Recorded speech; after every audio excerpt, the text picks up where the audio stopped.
Okay. Well, and please excuse my reading, but there's so many wonderful things. So many wonderful things about Shelley. I didn't want to forget a single one, so I wrote it down. Go Bob, go Bob. Okay. So this is. Hold on. This is a joint two-part toast by my special friend Meg and me.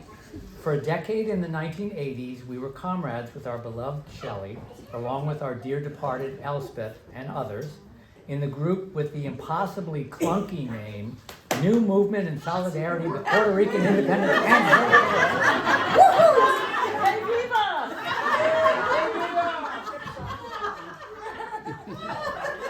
So first, a toast to you, Shelley, as an older role model and inspiration who's been steadfast as a white North American in solidarity with the freedom of the Puerto Rican people and all third world people.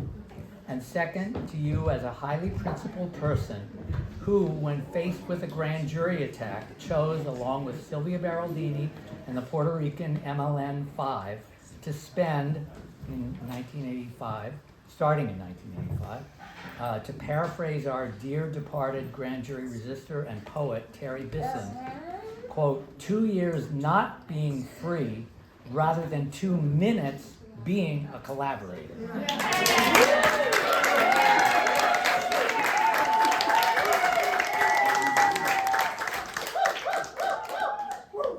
Indeed. And someone who stood, quote, not with the defeated, but the defiant. And thank you, Shelley, for inspiring and supporting me in my much shorter prison time soon after that for the same reason. Finally, thank you for always moving in the world as an out and proud lesbian with unending love for Marcy and for lighting a path for me as a gay man.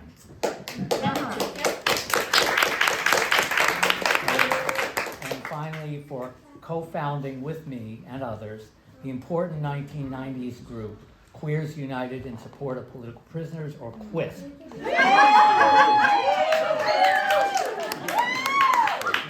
you, Shelley. We love you.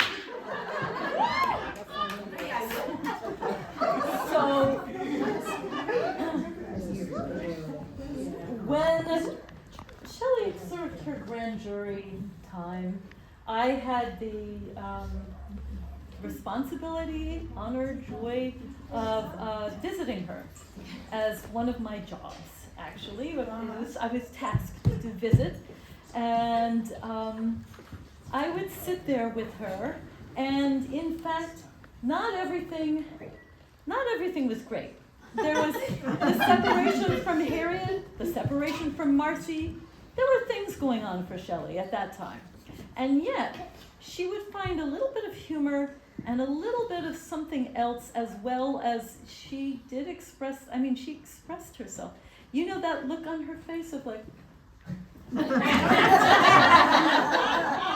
do that, but she would also find some little detail about the eccentricities of the women from the Plowshares group in prison, or just different things going on in life to talk about. And that was pretty amazing. Also, Shelley, you were one of the people who I could talk, and my God, I had questions about everything. I wanted to know what land white people were going to have after the revolution. I had lots of questions. You were one of several people who I would be able to come to and feel actually comfortable saying all my different things that were correct or incorrect or whatever it was. So we love you, and we do have a musical tribute to you. Did you find it? I didn't find it, but I am confident we can wing it. I don't know if I can wing it. Yes, you can. All right. Okay. So we have adapted the words to the second year of the Mary Tyler Moore theme song just a little bit to talk about Shelley's exuberance and brightness. Now, you guys, we are of different generation, of course, than some of the rest of you. Anyone who knows the Mary Tyler the movie, so please join in. Meg, just hum a little thingy, and it'll trigger people's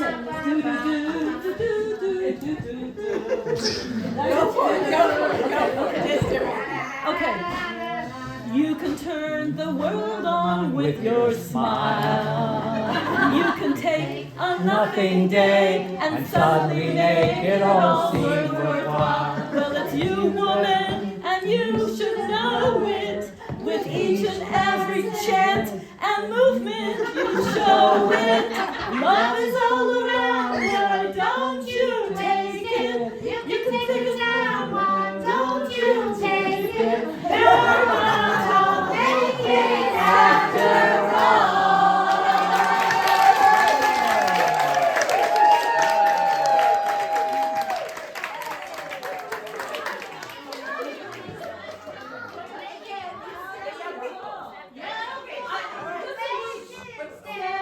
Or let's do it one more time. You're going to make it standing tall.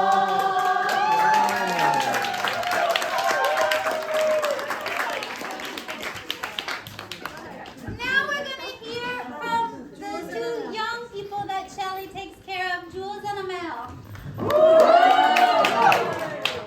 They have a time limit, don't worry. Hello, I'm Amel and this is Jules. I think Shelley is a wonderful person and everybody in here loves her. I wanted to share a little joke from Jules. If she is turning 80, then there must be 80 people in the room.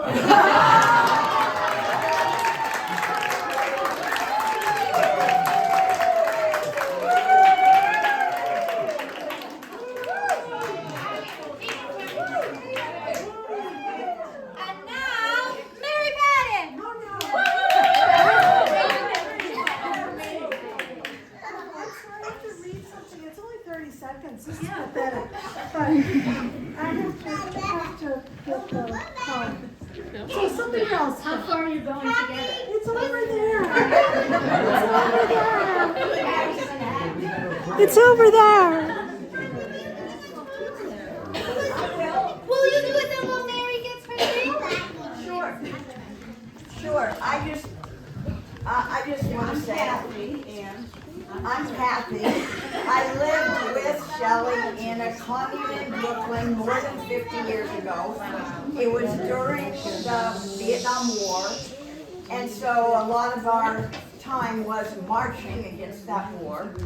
And I just came back from Vietnam and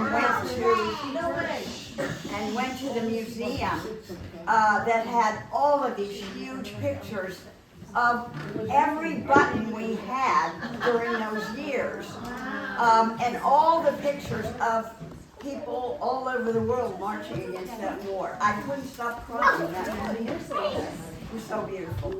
So I just want to say we were in our commune in Brooklyn, and when people started talking about Shelley being there for people, my little story about that is that during that time we were living in that commune,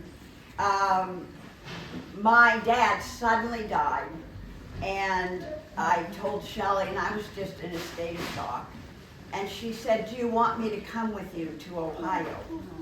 And she did. She came with me, and so all my siblings know you, and they all say happy birthday.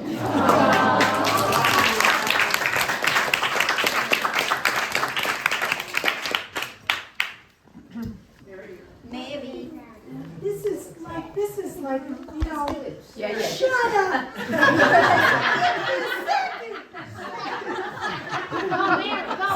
Anyway, Shelley, your voice is pretty good, right? Yeah? Okay, well, this is a beautiful image of an owl, okay? So, dearest Shelley, I thought of giving you one of these artists, a really beautiful artist, swimming dog cards, but then I thought an owl was a better image to honor someone who embodies wisdom as well as joy, hilarious laughter, the strength to shed tears in public, and an enduring commitment to resist all forms of injustice. This is like so general. It's not helpful. Anyway, you are one of our most precious and most youthful and stylish, like good haircut and nice.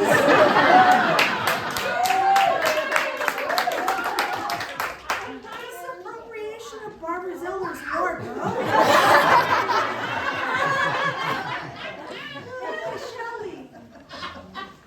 Shelley and I also have a connection through Marcy. I mean, Marcy and I had a long, really interesting, difficult, kind of amazing connection. And through Marcy, really I connected with you and Robert. And it was after Marcy died that we became closer, which is this weird paradox. Anyway, but you spent all your life shepherding and nurturing all these people, which people have spoken to. And you've always made me feel at home in this beloved family. I mean, you have a key to your fucking house. Thank you.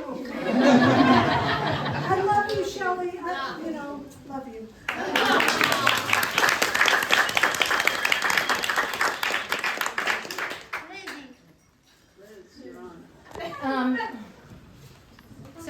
When I was trying to think about what to say, I realized I have known Shelley for way more years of my life than I haven't known her. It's like I've known her since I was 18 years old. At the Prairie Fire, I met you at the Prairie Fire Organizing Committee Conference in Boston. And the way that I met you is just speaks to the essence of what I love about you. You were in charge of logistics for that conference. And is Laura still here? No, Laura left. I was just checking out the story with Laura. I was put in charge of logistics for the day in Boston at the age of 18. I thought that meant, like, were there coffee pots and coffee, and was there toilet paper in the bathroom? And Shelley came up to me the morning of the conference and said, I understand you're in charge of logistics for the day, and had a long list of questions for me. And I was like, I don't know what the fuck you're talking about. I have no idea where anything is. I don't know how to do anything. And she took me under her wing and dragged me around and gave me things to do, which I was very grateful for because I really had no idea what it was. I didn't know what logistics meant.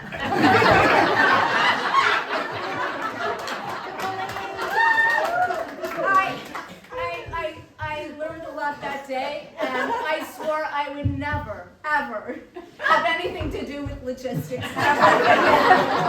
Because I knew I was not going to be able to do what Shelley was doing, like 50 million things at once. I have unfortunately been put in charge of logistics for various things. And every time I am in charge of something, I call up Shelley and say, I don't know how to start doing this. And she helps me with whatever it is. In fact, like when I was writing my final thesis for public health school, she took it from me and she wrote it. But she made it, she turned it into English, and she put punctuation marks in the right places and all of that. So yeah, but it was more than that. But I mean, as people have said, when I was thinking about the logistics thing, I realized that the essence of her doing all of that and organizing our entire family's lives, like all the social aspects, the political aspects, the medical aspects, everything. I mean, at the root of it is that she just cares so much about everybody and that things work out as well as they can for everybody, and that's the motivation. And every family vacation we take, Shelley, it seems like there's chaos because there's 5 million things that you're supposed to do and think about. And while some of us kind of participate kicking and screaming and do not tell me, do not give me one more thing to do, in the end, it all works out, and it's because Shelley has organized every little detail and told us all how to do it and when to do it. And I see Amelia nodding her head because she and I are similar in that, no, I don't want to be put in charge of anything, and I don't want to hear about the 15 things. So, as Amelia said to me before the party, Shelley's trying to send you 16 texts about the ice, but I'm going to tell you, we only need 4 bags. Just ignore her text. 4 bags of ice. So anyway, I just want to say, Shelley, I feel like you are like the linchpin in our extended family and have made everything work and everybody happy and taken care of all of us in our worst moments and shared in our best moments. Nice. And I don't know how I would have lived my life without you all these years.